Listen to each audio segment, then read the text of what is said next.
Karbi Chinese গবেগ আমি ধ্বনি আমি শুনিছো ঠিক তেনেতে আমি অসমত বসবাস কৰা প্ৰতিজন খিলঞ্জীয়া প্ৰতিজন জনজাতিৰ লোকসকলৰ নিজৰ অস্তিত্ব হেৰাই গৈ আছে आसामनि जौगानाय खामानि मावनो थांनायाव मानो ट्राइबेलफोरनि हाखौल' नोजोर होयो ट्राइबेलफोरखौल' मानो गादबनानै नासयनाय बायदि खालामो जौगानायनि थाखाय खामानि मावनो नागिरनाय फारसेथिं ट्राइबेलफोरा खहा फारसेथिं जौगानायनि खामानि माबोरै बेबायदि मोनसे गोख्रोङै अजद बा गोख्रोङै आसाम सरकारनिसिम मोनसे बाथ्रा बुंथिदों बिथां साराहाय आं भिडिअखौ आबुङै होबाय नोंथांमोना जोबजासे नायजोब अब्लानो निस्सय बुजि मोनगोन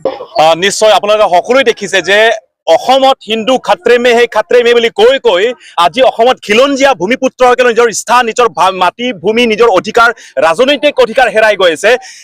সেইটোত এটা কথা ক'ব বিচাৰিছো এতিয়া অসমীয়া গবেগ ধ্বনি আমি শুনিছো কাৰ্বি চাইনিজ গবেগ আমি ধ্বনি আমি শুনিছো ঠিক তেনেতে আমি অসমত বসবাস কৰা প্ৰতিজন খিলঞ্জীয়া প্ৰতিজন জনজাতিৰ লোকসকলৰ নিজৰ অস্তিত্ব হেৰাই গৈ আছে এতিয়া আমি ইয়াত জাগিৰত উপস্থিত আছো জাগিৰত আমি গোটেই অসমৰ জনজাতীয়সকল মিলি পেলাই আমি একগোট হৈ পেলাই আমি ৰাজপথ আমি উত্তাল কৰিব আহিছো কাৰণ কিয় আহিছো ইয়াত টাউনশ্বিপ বনাব ক'ত য'ত জনজাতীয় লোকসকলে বসবাস কৰে এই জনজাতীয় লোকসকলৰ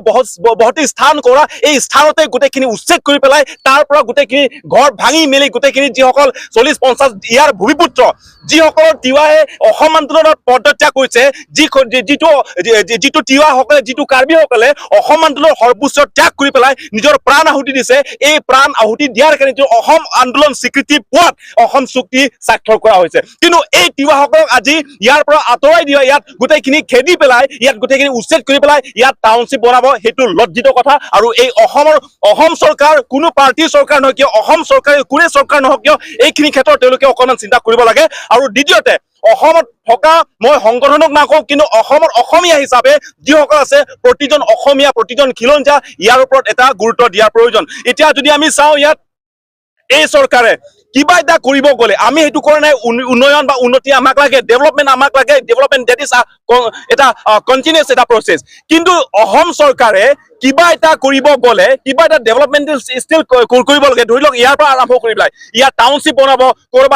ক'ৰবাত এটা ডেভেলপমেণ্টেল কিবা স্কিম আনিব কিবা এটা অসম চৰকাৰে কৰিব গ'লে সদায় ট্ৰাইবেলসকলৰ মাটিলৈ কিয় ল'ব বিচাৰে অসম চৰকাৰে কিবা এটা ডেভেলপমেণ্টেল উন্নয়নৰ ক্ষেত্ৰত কিবা এটা আগভাগ ল'ব যাওঁতে কিয় সদায় জনজাতীয় লোকসকলক উচ্ছেদ কৰি পেলাইহে কৰিব পাৰে যদি ইমানে যদি উচ্ছেদ কৰা সাহস আছে কাৰ্বি আংলঙত আহি পেলাই এটা উচ্ছেদ কৰক যদি ইমান যদি উচ্ছেদ কৰা সাহস আছে অসমত থকা ট্ৰাইবেল বেলেঞ্চ মাটিবোৰ উচ্ছেদ কৰক কিন্তু সেইবোৰ এলোকৰ দম নাই তেওঁলোকে দম কৰি আছে সদায় জনজাতীয় লোকসকলৰ ওপৰত অত্যাচাৰ কৰা জনজাতীয় লোকসকলক দমন কৰা সেইটো মাত্ৰ এই চৰকাৰে তেওঁলোকে মাত্ৰ পাৰে সেইকাৰণে পীযুষ হাজৰিকা ডাঙৰীয়া তেওঁলোকক মই আহ্বান দিছো যে ট্ৰাইবেল সকলক এই সদায় আঙুলিয়াই দিয়া কাৰোবাক এৰেষ্ট কৰি দিয়া কাৰোবাক দমন কৰা কিন্তু এইটো এতিয়া নচলিব সেইটো আমি সহ্য নকৰো আৰু যেহেতু এই চৰকাৰে যদি সঁচাকে যদি জনজাতীয় লোকসকলৰ পক্ষত দিয়া চৰকাৰ তেনেহলে ইয়াত উচ্ছেদখিনি বন্ধ কৰক ইয়াত চাৰ্ভেটো বন্ধ কৰিলে আৰু লিখিতভাৱে ইয়াতে ট্ৰাইবেলসকল যিসকল ইয়াতে আছে যিটো জাগিৰোডৰ যিটো হিন্দীখনৰ যিটো টাউনশ্বিপৰ পৰিকল্পনা যিটো চলি আছে সেইটো অতি শীঘ্ৰে লিখিতভাৱে তেওঁলোকে যে ইয়াত টাউনশ্বিপ নহ'ব সেইটো তেওঁলোকে স্পষ্টীকৰণ কৰক তাৰ পাছত আমি আন্দোলনখিনি আমি স্থগিত ৰাখিম